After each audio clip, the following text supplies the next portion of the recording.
Hi Capricorn, February 2026, buwan ng pag-ibig, Feb-ibig. Ito na po ang inyong reading. Kuha lang tayo ng ilang guidance, advice, messages para sa inyo. Magpo-focus tayo ngayon sa love life. No matter what your relationship status ngayon, Capricorn, single ka pa man, in a relationship, married, attached, ayan, subukan natin humingi po ng guidance, advice. Anong kailangan yung marinig? Capricorn energy tayo para sa mga taong ito. Ano nga asahan nyo ngayong buwan? Hopefully, maging straightforward lang yung messages. Guidance, energy check tayo, Capricorn. February 2026, buwan ng pag-ibig. Anong kailangan yung marinig? Guidance message po para sa mga taong maring makapakinig nito. Na Capricorn, anong kailangan nilang guidance? Advice, message for this month. Capricorn energy, mensaheng gabay po para sa kanila. Guidance, advice, message.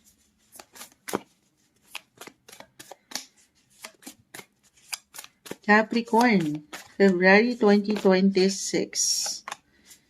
Okay. Add tayo. Capricorn, buwan ng pag-ibig sa mga Capricorn na maring makapakinig po nito. Guidance, advice, message. Okay. Isa-isahin po natin. The Three of Cups, King of Cups, the Wheel, the Lovers. But this one is in reverse. Pero regardless, guys, lagi yung nami-mention kahit pa naka-reverse, nakabaliktad si the Lovers sa atin. Love is there, okay? Love is the key. Love is the answer. Naka-ready na yung quote na yun eh.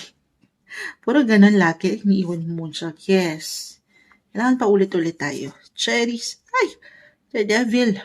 Hindi kailangan katakutan or laliman. Meron lamang po itong kalakip na mensahe. Alam niyo ba sa tarot, this is a sign of Capricorn. Yes. Bakit? Kasi ang Capricorn, very focus. Goal-oriented. Kapag meron kayong gusto, kukunin nyo. Gagawin nyo. Kailangan ma-achieve ko yan. Hindi nyo pa man yan ma-realize. Well, dalawa lang naman yan. It's either may pagkasobra or may pagkakulang. Sa pag-ibig tayo, usaping pag-ibig regardless sa signs na aking nababanggit or mababanggit. Okay? Pero parang bisyo na to. Ganon yung energy. Capricorn, the Ten of Swords. Four of Pentacles, add pa tayo. High Priestess. Ano yan? Moonshine. Sige, isa-isahin natin. First single muna tayo. First single, ready to mingle, why not? The Three of Cups ay narito. This is about your friendship sector or kung meron kang social groups, community, organization. Ayan, friendship. Ilang kaibigan, teammates, workmates, ipasok na natin dyan. Maring may ilang kasiyahan. Kung ito lang naman ay i-allow nyo, meron. At dyan, maring itong ilang tao na makakakonekta nyo kahit over the net. 3 is about the internet, communication, connection. Kahit sa social media, maring may ilang tao. Kung pahihintulutan nyo lang naman at ready na kayo to mingle talaga, to know someone, maring may ilang tao. Ulit-ulit talaga moonshot, Patawarin, yung kape kasi medyo umiepekto na. Itong mga taong ito, sa buhay mo ay maaaring siyang magbigay daan. Patungo kanino kay the one, the lovers bumagsak na. Timing ang mga sitwasyon, the wheel is here, although in reverse, umiikot yan ha. The tables will turn na taayon sa inyong mga situation. Kaya marahil, umiikot po yan, ayan. May ilang bumabagsak kasi na parang hindi pa handa.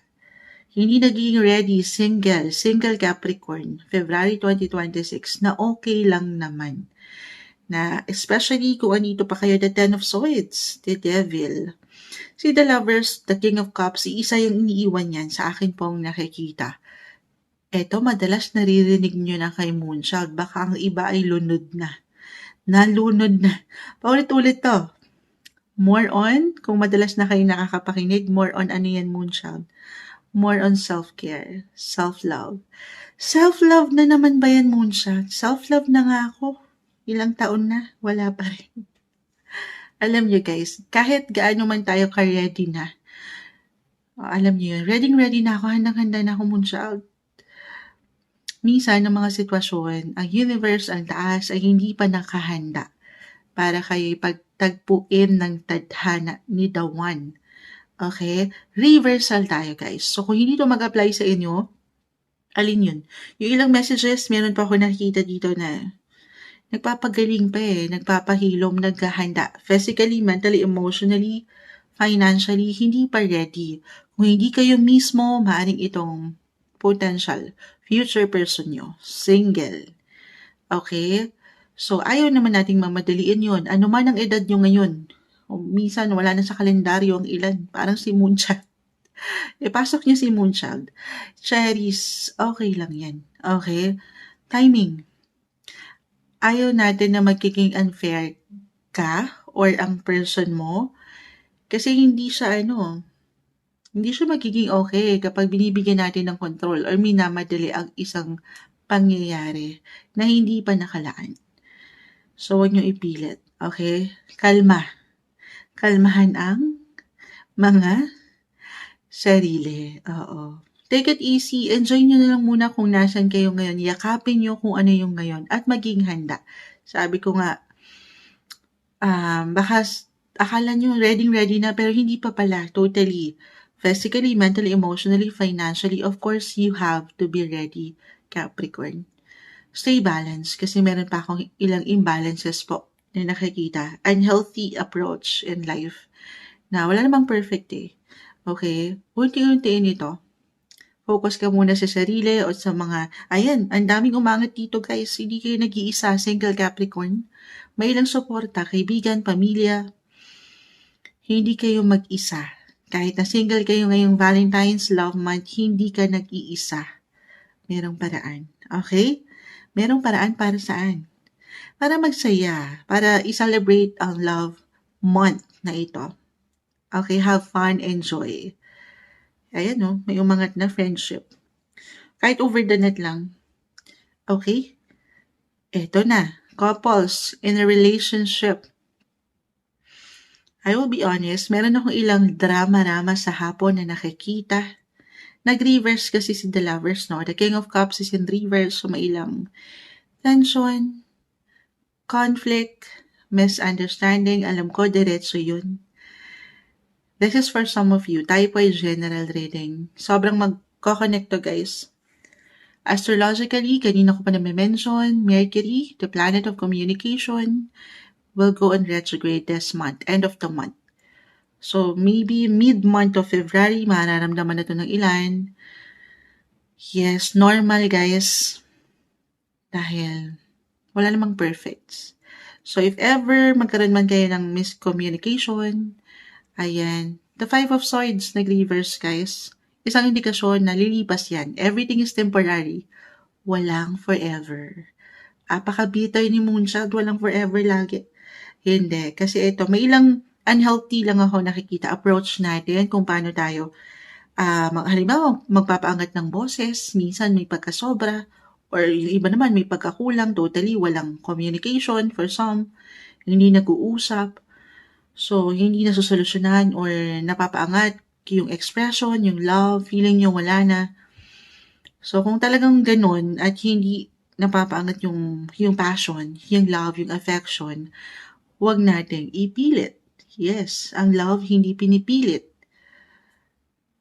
Oo. Dapat walang kasapilitan ito.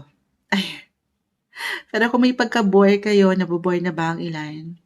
Parang walang nangyayari, Moonchild Parang hindi ko nararamdaman yung halaga sa relasyon. Then maybe this is a sign to do some reflection. I see Ten of Swords. May ilang hugot po dito For some, in a relationship, couples na hindi nagiging okay at talagang hindi na umaayon sa isa't isa ang enerhiya. Hinga ng makahinga. Do some healing sa inyong mga paraan. Know your worth. Ito yung nakikita ko. Mas practical, realistic, mas mature na yung hinahanap or dapat mapaangat sa relasyon. Single man or in a relationship, para sa inyo lahat to. Maturity, stability, and yung security sa relationship ang gusto nating makita.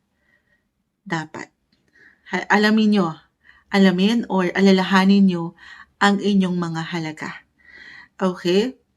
Kung ano yung gusto nyo ma-build together. Siyempre, dapat merong growth. And then yung security na practical as an earth sign. Dapat naman nyo yung kompleto. I mean, walang perfect relationship, pero dapat andun yung pagpapahalaga na deserve nyo sa isang relasyon. Okay? Alam ko may hugot yun, pero deserve nyo maging masaya.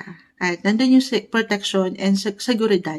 Seguridad mula sa inyong mga kapareha. Pero kung totally talagang hindi nagsasabay ang energy, review, reflect. Yes, pinag-aaralan na rin ang emosyon, ang nararamdaman ng puso. Okay, paano to Moonshot? Hindi na ba kami magiging okay if ever nagko-connect na to for some of you ngayon pa lang? The wheel, as I've mentioned, umiikot yan. Timing is everything, guys. The 5 of Swords. I see healing. Iba-iba nga lang po tayo sa paraan kung paano mag-heal. Sa proseso niyan, iba-iba ang bawat isa. So, huwag niyo madaliin, okay? Walang overnight, okay na. Para sa ilan. Okay? Pero for some, kung hindi yan mag-connect, walang nag-reflect, ayun pa rin may iwan ko ha. Ano man tiyatakbo ng relationship, hindi nyo pa man yan maamin sa inyong mga sarili. Kahit pa very practical ang approach talaga, realistic. Yung security ang hinahanap ngayon sa relasyon.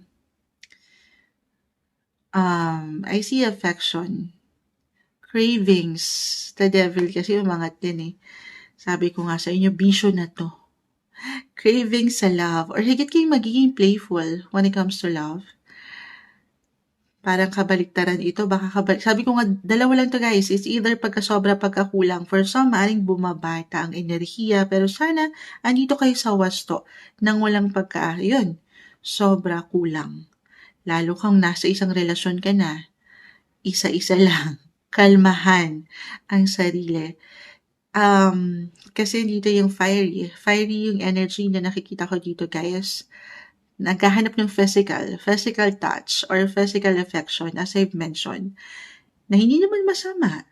Dapat yan ay sa mga kaparehan nyo ha. Kung single kayo, of course, dito sa alam yung deserve or mahal nyo na talaga. Or kung meron kayong kikilalanin, nakuha nyo ba yun? Kasi bawal sabihin live na live tayo. Nakikita ko yung cravings guys, physical touch. Kasi ibig lalayo pa ba tayo? Love month, nagiinit ang mga dito. Romance, love life. Yes, on fire. Pero dito kayo sa balanse. Isa yung iniiwan ng barahan nyo ngayon, Capricorn, may ilang imbalance po. Unhealthy. Wala namang perfect eh. Pero huwag niyo mamadaliin ha. Hindi ito, kanina ko pa naiiwan, hindi ito yung buwan para sa lahat. Ano man ang sign mo, live na live tayo. Not the best month para bumuo kayo ng ilang major or big decisions. Especially pagdating sa love. Okay? Kasi may ilang parang unclear, walang clarity. Ako nakikita, hindi siya magiging okay or hindi na magiging okay ang situation. Pero ito yung buwan kasi Mercury again will go in retrograde this month. Not the best time to make decisions, big decisions, major decisions and actions. Kalmahan nyo lang muna. Pag nilay-nilayan, yan yung magandang magagawa. Pag-usapan, if ever, lang naman to, this is something, sabi ko nga, lumilipas. Okay, magagawa ng paraan.